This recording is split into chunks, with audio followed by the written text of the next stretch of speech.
Bien des années, nous essayons d'aborder la monnaie des anciennes colonies d'Afrique ou de la communauté financière africaine, CFA.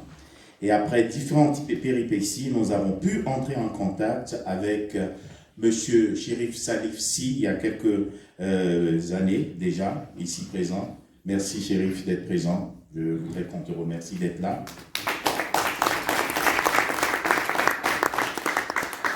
Madame Marie-Josée Beaufil, qui a été la cheville ouvrière d'organisation de cette conférence ou de cette série de conférences, que je voudrais qu'on remercie très chaleureusement.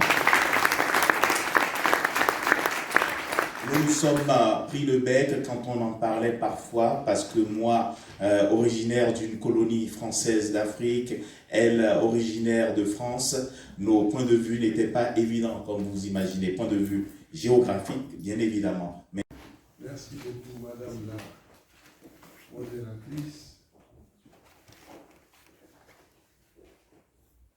Voilà, ça passe. Voilà. Mon papier a pour titre élément de synthèse du programme de coopération de la CEDEAO, qui me permet de faire un rappel un peu sur ce qui s'est passé jusqu'ici. D'abord, vous remercier pour l'invitation à nouveau et tous ceux qui sont venus nous écouter. Ensuite, je dirais que l'idée de la création de la zone monétaire est apparue dans les années 1970. Je pense, c'est moi qui pense, que ce n'était pas un hasard. Déjà, à partir des indépendances des années 60, à partir de 70, quasiment la moitié des chefs d'État de l'UEMOA vivaient un certain malaise par rapport à l'emprise véritable qu'ils n'avaient pas sur la monnaie. L'un des plus vigilants a pensé qu'il valait mieux chercher un expert pour en parler. Il a fait le tour de la question, le tour des experts, et c'est Samir Amin, le professeur Samir Amin, qui a été choisi pour faire la réflexion. Je résume, pour Samir Amin, je pense que la monnaie coloniale, comme il l'a appelé à l'époque, n'était pas une monnaie qui permettait le développement économique et social conséquent pour cette partie de la région, qui était déjà étranglée.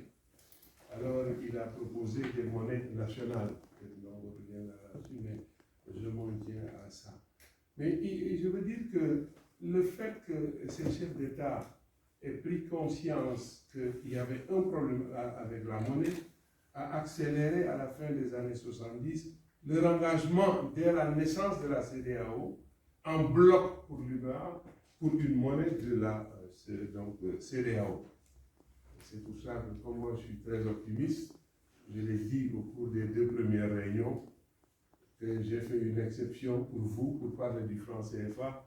Pour moi, le CFA est mort, quoi qu'on puisse dire, dès que la décision a été prise d'avoir une monnaie de la CEDEAO. Ce n'était pas une histoire de 2 ans, de 3 ans, de 50 ans, peu importe. Tout le monde avait conscience que ce n'était pas possible. On se souvient de la déclaration du président Senghor. Senghor et Houphouët, c'est eux qui ont bloqué la proposition de Samir Amin à l'époque en réalité.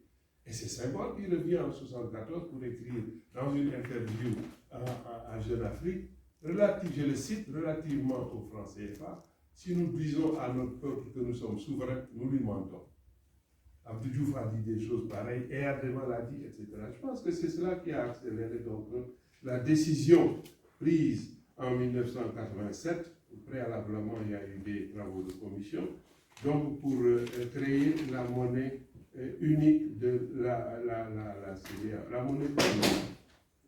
C'est ça, unique. C'est la monnaie unique de la CEDEAO créée en 1987. Le constat a été fait, il a été rappelé. Ce sont des considérations que nous connaissons, la coexistence de plusieurs systèmes des régimes de change ne favorisent pas l'échange fondamentalement. Mais ce n'est pas une vérité absolue si on considère également que le niveau des échanges entre les pays de l'UEMOA appelle à dépasser 17%.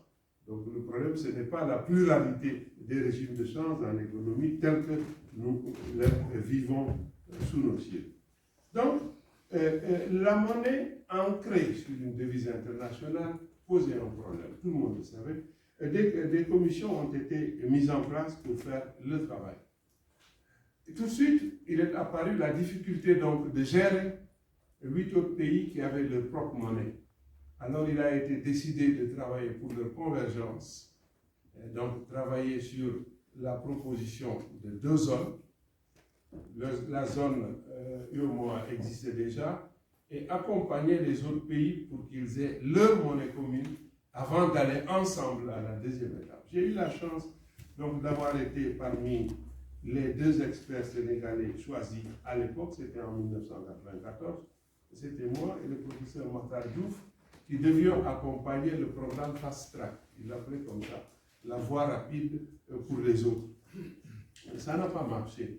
Il y a eu beaucoup de difficultés, des États, j'ose dire, qui n'ont d'État que de nom, des organisations administratives imparfaites, et énormément de difficultés. Donc, ce programme a échoué fondamentalement, et il a été décidé en 2007 de l'abandonner, et une réunion de 2014 a proposé, à partir d'une feuille de route proposée par l'Agence monétaire africaine, la MAO, a proposé au chef d'État d'aller dans le même mouvement pour créer la monnaie donc, de la CEDEAO.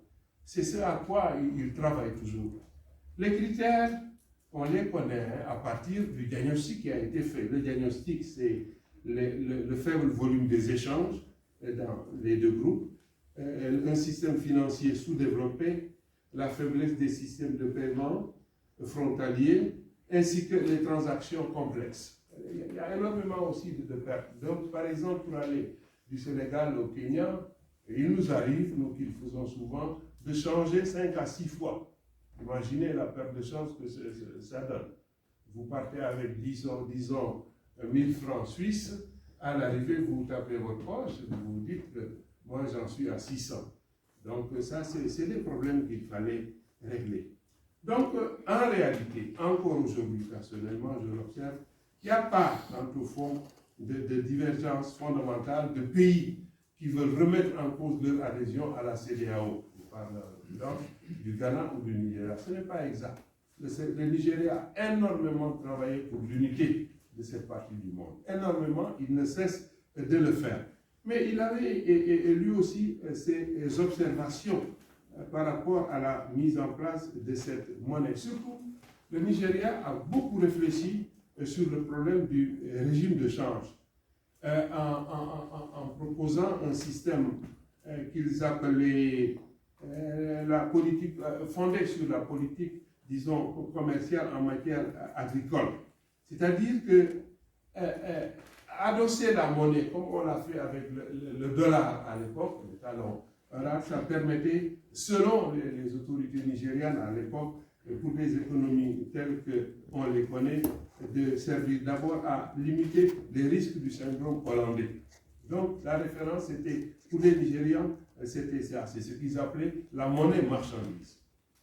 Toute la monnaie était adossée aux produits agricoles exportés, parce que le Nigeria est très attaché à l'agriculture. Et c'est le pays, je crois, qui a les plus grandes capacités de soutenir la monnaie unique compte tenu de son poids économique, 63% du PIB, l'expérience de sa banque centrale et son système financier. Par la suite, en 2014, lorsque le programme de marcher ensemble pour, dans le même mouvement, créer la monnaie de la CEDEAO, à ce moment-là, le Nigeria a changé. Parce qu'il lui fallait dire à voix haute ce qu'il pensait relativement à la réaction de la jeunesse africaine, surtout de certains activistes. Et puis, les choses n'étaient pas claires dans le camp de l'UEMOA. Le Nigeria donc a insisté pour dire qu'il abandonnait le système de monnaie marchandise pour le panier de devises qui devait être choisi sur donc, la base de plusieurs monnaies. C'est cela qui a été retenu encore aujourd'hui. L'écho sera créé sur la base d'un panier de plusieurs devises, donc avec un taux de change défini par rapport à ce panier ou à ces devises, ce panier de devises internationales. Mais ça ne gomme pas les problèmes pour y arriver. Ça, c'est les principes et les déclarations. De même, c'est pas l'appel d'offres international où les Africains ont été majoritaires à réagir qu'il a été décidé de l'appellation ECO. La première appellation proposée, c'était le CORI. Mais à la suite du dépouillement, c'est ECO qui est sorti. Ils ont retenu ECO. Ils ont retenu également le nom le logo plutôt de la monnaie. La difficulté donc, on en vient, c'est que simplement les économies ne sont pas à niveau. Il y a des pays où administrativement déjà c'est un grand problème.